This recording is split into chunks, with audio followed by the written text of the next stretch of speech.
Sumuli nagbabalik ang inyong lingkod, reaksyon sa masa po. So ang inyong matutunghayan na video ngayon ay matinding revelasyon ito. Dilawan ito dilawan. Pero parang bumabaliktad na ito. Ito si Kong Erese. Ang daming binitawan nito na nakakaano talaga. Na parang nilaglag na lang niya lahat, no? Kasama na si Senator Lacson, Tito Soto, pati si Andrew 68 million talent pay. Oh my God. So heto na po. Opo. Sabay-sabay po tayo mag-share Opo. Para mas maraming makakapanood sa mga video na ganito para malalaman po ng taong bayan kung ano ang tunay na mga nangyayari sa bansa I-share nyo po. Napaka-importante po nito. Para po mabuksan po ang kanilang kaisipan, ang kanilang mga mata na tama na, no? Na ganito pala ang nangyayari. So ito na po, panoorin po natin ang ating idol. Idol ko po ito. Itong si Reaction TV. So Reaction TV, paki-subscribe po ang kanyang channel, at panoorin niyo po ang kanyang mga video. So Reaction TV, pasok. Kasi ito mga Pilipino, tayo po, wag na po tayong pumayag na commercial kunin na lang tayo. Tama. Walang warrant verified ng domestic court. Gagawa-gawa na lang sila ng gusto lang nila na ibigay sa ibang jurisdiction, pwede? Yun na nga, kaya sinasabi nating political. Political yung galaw na yan. Lahat naman ng ginagawa nitong BBM gang na ito political. Impeachment na yan, political. Itong sa what do you call this? EJK. Political din ito. Yun. It may not have started as political on the part of BBM gang, pero yung paghuli sa kanya, pag-capture, they just really bodily, whisked him to the Hague. That's political. Kasi may talagang naging pro Duterte na po itong ating idol na si Atty. Rowena Guanzon. Talagang ang pananalita po niya, mga karelasyon, ay malupit pa sa mga DDS. Talagang nahulog na po ang kanyang damdamin sa tunay na paglilingkod na Duterte style of leadership. Yan po ang tama. Yan po ang tao. Yan po ang may prinsipyo. Kapag tama. Kapag mali, hindi pwede yung dahil kasama mo sila, kahit mali na yung ginagawa, tama pa rin para sa'yo. Ibig sabihin may tama ka. Pero dito mga karelasyon, nakita po natin dito si Atty. Rowena Guanzon. Ipapaliwanag po niya dito mga karelasyon na lahat ng ginagawa ng administrasyong bangag na ito mga karelasyon ay lahat yan ay pamumulitika at politika lamang at wala po silang ginawang tunay na paglilingkod sa bayan kundi puro politika lang ito pagkamo natin. Doon si BBM na hindi niya ibigay. Eto na! Lacson, tutasin at yung mga 11 alyansa mga karelasyon nakatanggap din daw po di umano sa 8 billion.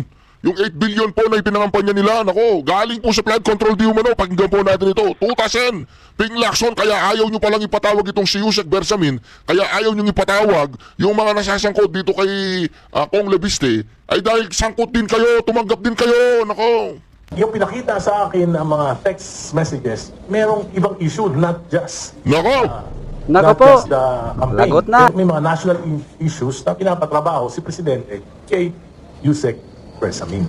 So, kung hindi totoo to, di patawag.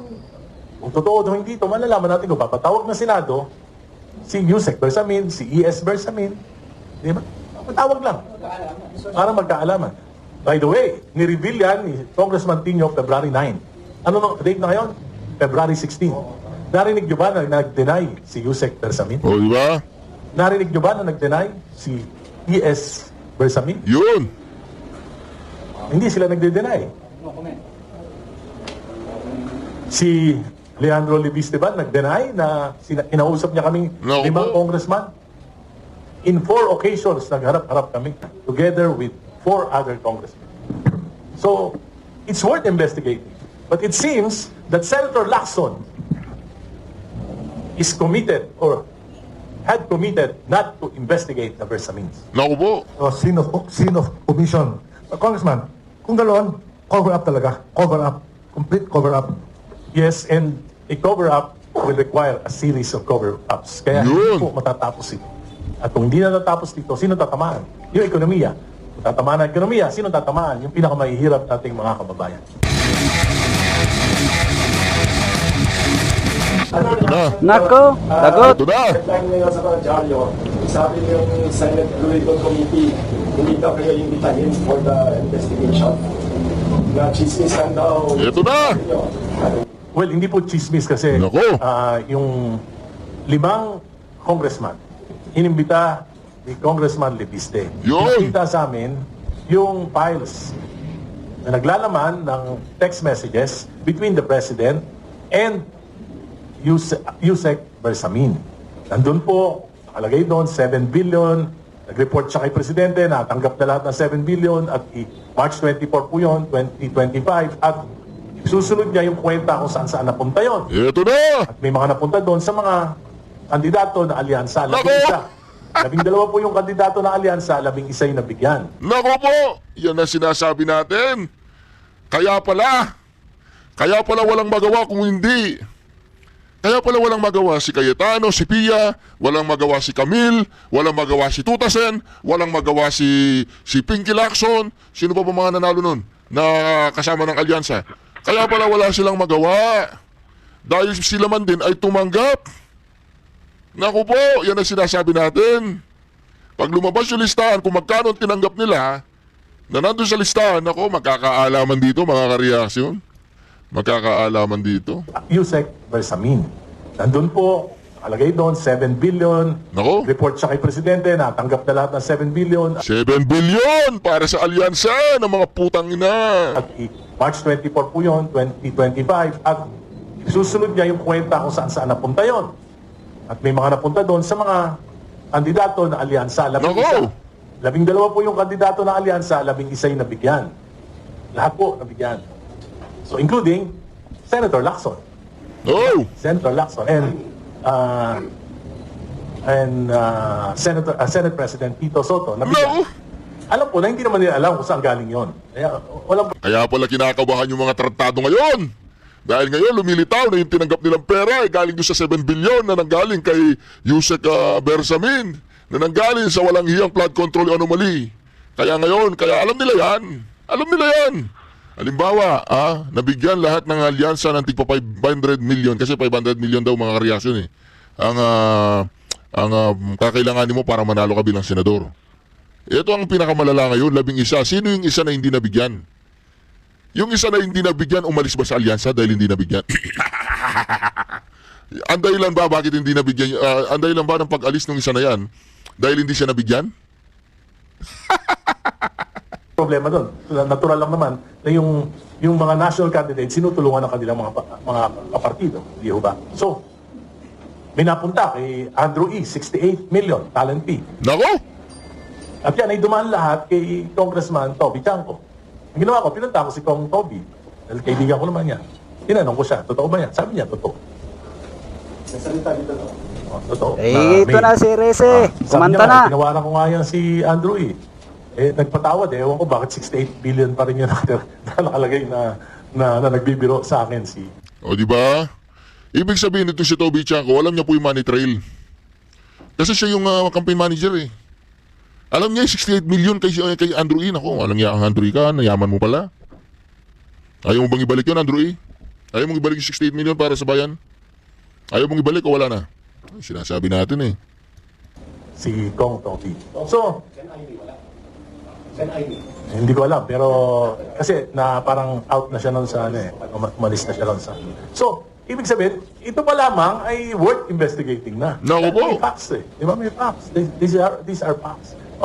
Pangatlo, yung pinakita sa akin ng mga text messages, merong ibang issue, not just the campaign, pero may mga national issues na pinapatrabaho si Presidente kay Yusek Bersamin. Ano kaya yung issue na pinapatrabaho kay Yusek Bersamin? Isa kaya dyan si VP Sara Duterte? Isa kaya dyan ang mga Duterte? Ito. Naisip ko lang to eh. Bakit? Di ba naka-freeze po yung pera ng mga taga-ICC? Mga judges? Di ba naka-freeze yung pera nila? Pinilis ng Amerika yan eh. Bakit pagkatapos maaprubahan yung budget ng 2026? Tanong lang to tanong lang. Biglang nagkaroon po ng panibagong warrant of arrest. Laban kay Bato de la Rosa, kay Bongo at mga iilan pang mga kaalyado ng Pangulong Duterte. At ito, pagkatapos maaprubahan ang pondo ng 2026, Bigla na po magkakahiring ngayon yung ICC sa Pangulong Duterte. Tanong lang. Sino ang pumupondo sa ICC? Yan na, malaking katanungan po yan. Siguro sa Bitcoin, sa crypto, pwede nilang idaan yung pera, So, kung hindi totoo to, di patawag. Kung totoo to, hindi to, malalaman natin kung papatawag ng Senado, si Yusek Bersamin, si ES Bersamin, di ba? Patawag lang. Para magkaalaman. By the way, ni-reveal yan ni Congressman Tino February 9. Ano ang date na ngayon? February 16. Narinig nyo ba na nag-deny si Yusek Bersamin? Narinig nyo ba na nag-deny si ES Bersamin? Hindi sila nagde-deny. Leandro Levisteban nag-deny na inausap niya kaming 5 congressman. In 4 occasions, nagharap-harap kami. At ipinakita niya together with 4 other congressmen. So, it's worth investigating. But it seems that Senator Lacson is committed or had committed not to investigate the Bersamins. So, scene of omission. Congressman, kung ganoon, cover up talaga. Cover up. Complete cover up. Yes, and a cover-up will require a series of cover-ups. Naku po! Hindi matatapos ito. At kung hindi na natapos dito, sino tatamaan? Yung ekonomiya. Kung tatamaan ang ekonomiya, sino tatamaan? Yung pinakamahihirap nating mga kababayan. Kwan lang to question. Buhay po ba si Cabral? Wala po akong alam doon. Wala po ako.